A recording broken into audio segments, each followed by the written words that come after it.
शेरू एक दिन एक अनजान गांव में घूमने का प्लान बनाता है। गांव में पहुंचते ही उसे वहां की सड़कों पर अजीब सन्नाटा महसूस होता है।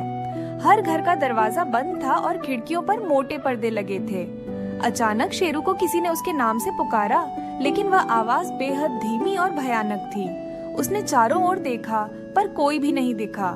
शेरू ने अपनी चाल तेज कर दी और गांव के एक चौराहे पर पहुंचा। वहां एक पुरानी टूटी हुई कुएं से पानी के गिरने की आवाज आ रही थी। जैसे ही शेरू कुएं के पास गया, उसे ऐसा लगा जैसे कोई उसे खींचने की कोशिश कर रहा हो। डर के मारे शेरू ने कुएं से दूर भागने का फैसला किया, लेकिन अब हर कदम पर उसे किसी की परछाई अपने पीछे महसूस होने लगी। शेरू ने हिम्मत जुटाकर गांव से बाहर जाने की कोशिश की, लेकिन रास्ते में सारे पेड़ झुकते हुए उसके रास्ते को बंद करने लगे। तभी एक बूढ़ी औरत उसके सामने आ गई और बोली, तुम यहाँ से जिंदा नहीं जा सकते। शेरू ने उसे नजरअंदाज करते हुए अपनी रफ्तार बढ़ाई, लेकिन वह औरत अब हवा में तैरती हुई उसका पीछा कर रही थी। शेरू का दिल तेजी से धड़क रहा था।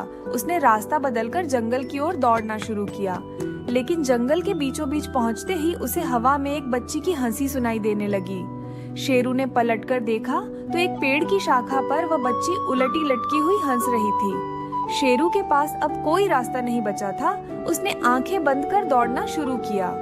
अचानक उसके पैरों तले जमीन हिलने लगी और शेरू एक गहरे गड्ढे में गिरने लगा।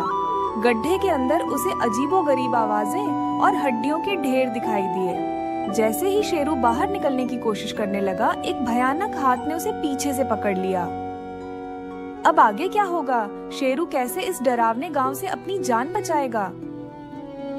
अगर आप जानना चाहते हैं तो वीडियो में बने रहें और लाइक और सब्सक्राइब करें।